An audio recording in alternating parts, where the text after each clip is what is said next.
Undertale. Some consider it to be the best game ever made.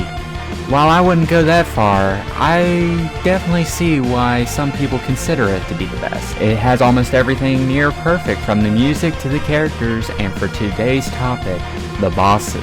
The bosses of Undertale show a lot of symbolism and tie perfectly with the story, and most importantly are oh so much fun.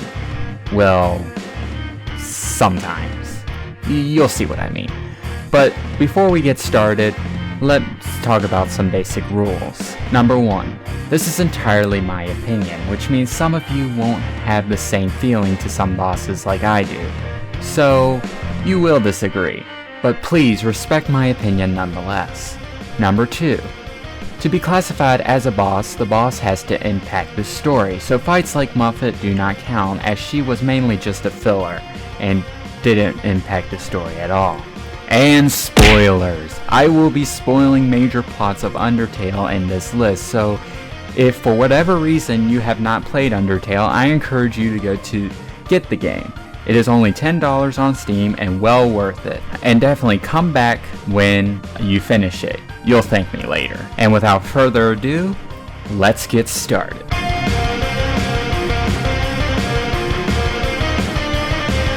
During your entire time in Hotlands while doing a neutral or pacifist run, you will have to solve fairly simple problems, meet a dinosaur that slightly resembles the characters of The Simpsons, and escape while being hunted down by a human-killing robot who also happens to be a TV star.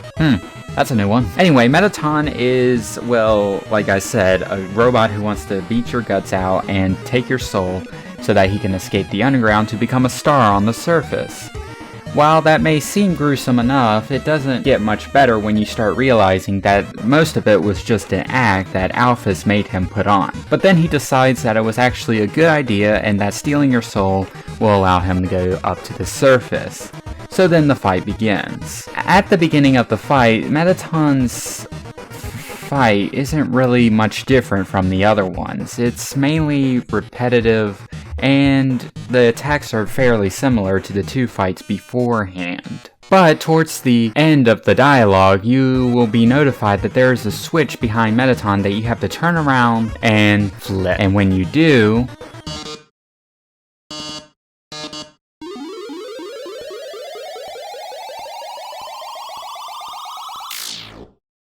oh, yes. ladies and gentlemen, introducing Robo Jackson.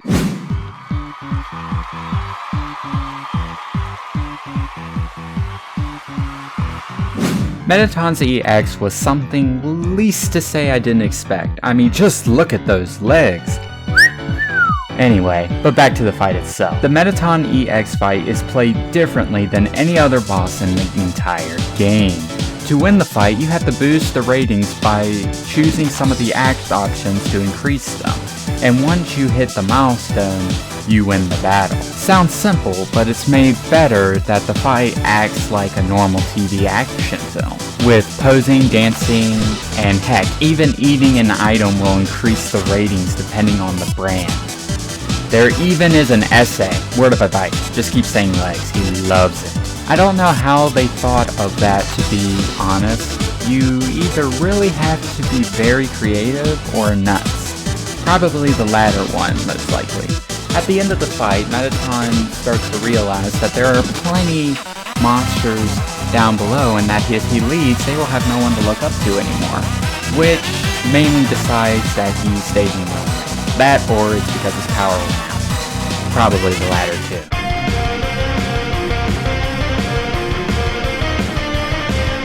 After exiting the ruins, you run into the Skelebros, as I like to call him. Sans being the laid-back jokester.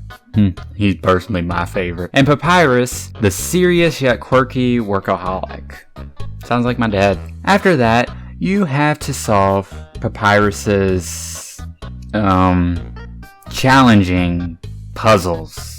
One being a piece of paper. But after leaving Snowden, you are greeted once again by Papyrus, who wants to capture you and take you to Undyne so he can become a member of the Royal Guard. Then the fight starts.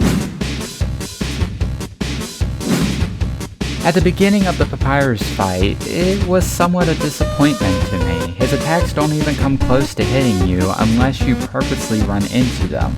And while we were told he had a Fatal Blue attack, yes, he does, but again, easily dodged. I don't think anyone expected this to happen.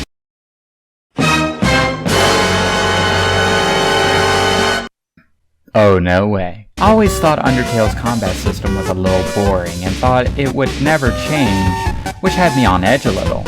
But when I saw this happen, on one hand I was freaking out because I didn't know what to do. But on the other hand, I was relieved to see there was more to the combat system than just moving around in a box. There was platforming, and I was so After that, it became more challenging to fight Papyrus with this new playstyle. I mean, you were just introduced to it and you don't really have much time to learn how to master it. Granted, you can't actually die in this fight, so it could be considered a tutorial, but if you lose, you have to start from it all over from the blue attack, which can get frustrating when you suck at the game like me. But hey, at least you're rewarded for beating him. Your reward for defeating Papyrus is a date with Papyrus!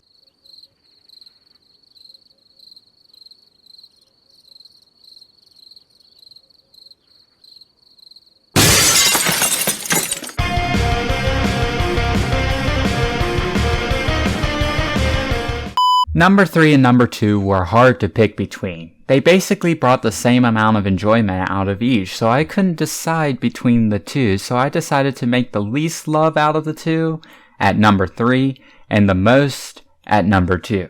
Don't judge me. At the end of the neutral run, you have the option to spare or save Asgore, which if you're like me and actually have a soul, you'd spare him. But really, it doesn't matter, because after you hug, you are greeted by Flowey, who kills Asgore and takes the 6 souls and crashes your game. Alright, you've rebooted your game, and now you're in a limbo of absolutely nothing. If you were like me, you wandered around the entire thing for around 30 minutes, wondering what to do when you stumbled across a save star.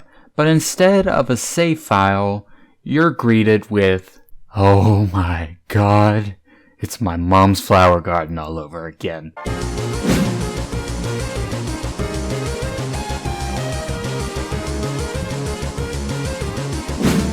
Anyway, this monstrosity is Omega Flowey, and believe me when I say that this is the hardest boss you will face at this point in the game. His attacks do so much damage and cover across almost the whole area that is almost impossible to dodge, and if you do die, you're greeted with a slightly more demonic game over screen. Eventually, the souls will fight back to reduce Flowey's attack to 0. And the real battle begins, and once you beat Flowey, it's all over, right? Nope. Turns out Flowey is smarter than you thought and reloads his file. And kills you and reloads again, and kills you and reloads again, and kills you and reloads again, and kills you and reloads again, until he can't control the souls anymore, and it backfires on him. Another thing I like about this fight is that you are given the option to save Flowey or to kill him. Do you want to forgive Flowey for what he did to you, or do you want to beat him to a pulp for all the trouble that he caused you? It doesn't really make an impact on the game itself, but it really shows what mental state you are still at.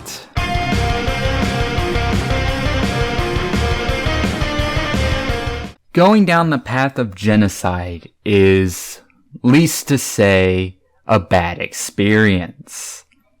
You slug your way through the area and search for every enemy in the area in order to proceed. And sometimes the last enemy can be a very grind to find.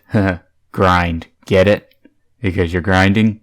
Yeah, my jokes were never that good. Needless to say, you are going to have a very bad time. You already had to deal with one incredibly strong fight. And at this point, you were wondering what could be worse than that fight. What final challenge will be at the end of this road? And the game likes to throw one last surprise towards your face. Your final challenge is the laziest character in the game. Oh hey, it's Sans. I wonder how fast he will go down. Sorry buddy, but I have to do this.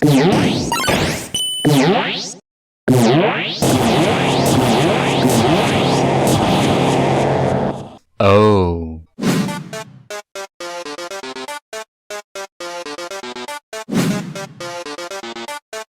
Yeah, needless to say, that was my first reaction to his opening attack. Mostly everyone that faced Sans dies to his first attack. You know, you're in for a bad time after that. The fight against Sans is not fun at all, but that's the point.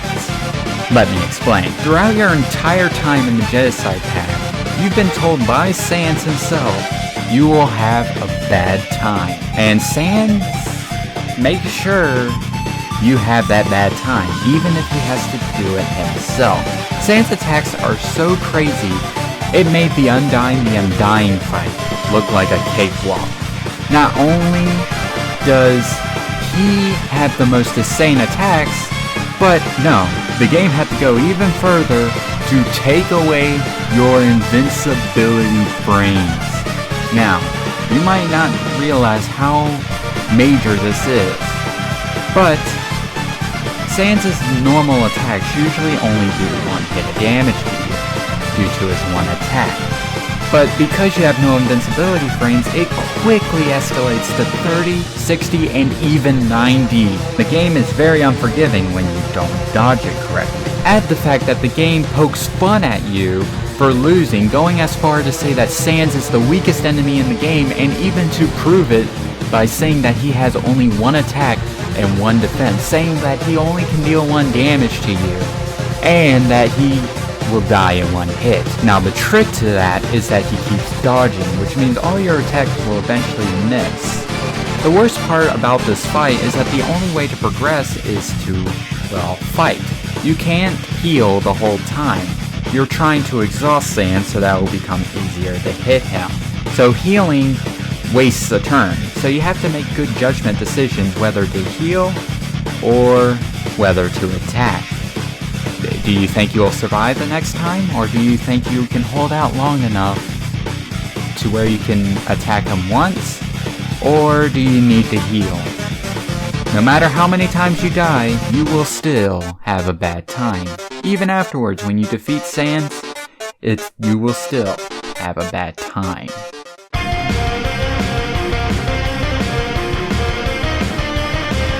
Number 1 is a boss that I think is greatly unappreciated. It has been pushed aside by many just due to the fact it's impossible to die in. But it doesn't make it any less awesome in my opinion. At the end of the pacifist run, you are greeted by Asgore again. But suddenly Toriel comes out of nowhere and stops Asgore, followed by your friends, including Sans, which they have to convince both you and Asgore not to fight and to make friends so that there will be no more bloodshed in the underground.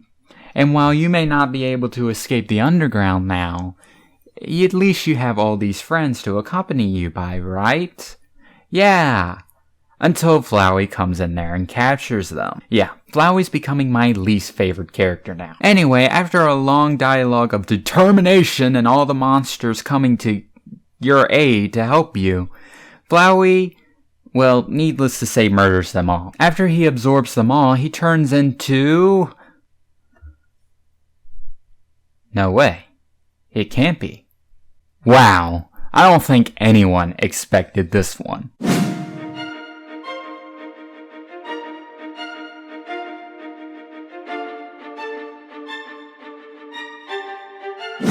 Flowey turns out to be the son of the king and queen who died a long time ago and becomes the absolute god of hyperdeath, or whatever that means. The fight begins like Toriel's fight, surprisingly. Asriel rains a ton of fire onto you, and it's mainly not that difficult, until the fight reaches a pinnacle in the song.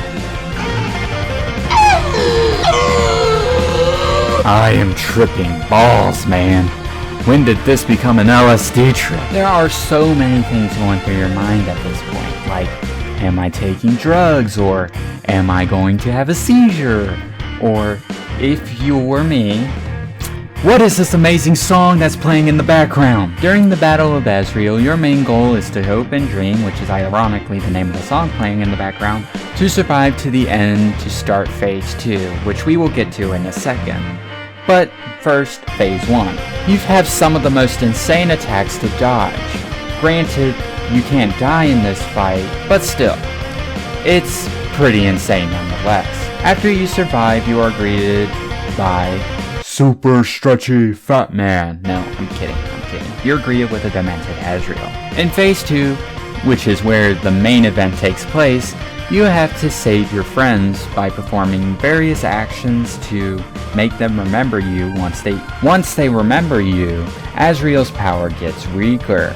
After you save them all, you have the option to, well, save Azrael, which is what really nailed the fight as my favorite.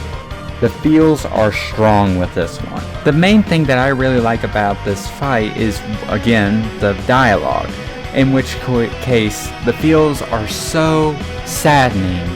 It is sad to hear his tale of desperation as he lost his best friend and wants to reset the timeline so he can get his friend back. It's truly saddening. I would be lying if I said I didn't cry during this truly heartbreaking story. But the saddest part by far is without the souls, he will turn back into a flower after the fight ends. Which is sad, and I wish I could take him, but at least I saved his soul, I guess. It really doesn't make up for the fact I can't take him to the surface with me. I would like a plane with me, please. Thank you all so much for watching this video on my top 5 favorite bosses. If you like this video and you want to see more, hit the like button and subscribe for more awesomeness, and let me know how I did Let me know how I did for my first countdown. Yes, this is my first countdown, so I know there were probably some mistakes in there, but hey, I'd love to hear your feedback nonetheless. Maybe give me some tips. Maybe something else, I don't know, just tell me how good I did or something, I don't know. This is my first list, so I probably won't get many of that, but anywho, I plan to be doing another top 5 of Undertale called my top 5 favorite Undertale characters. Now, I'm not too sure on when this one will release, but it will probably release sometime in June or July. So please let me know how you feel about that. But until next time, I will see you guys in the next video. Peace out and stay awesome. Farewell, my loyal subjects.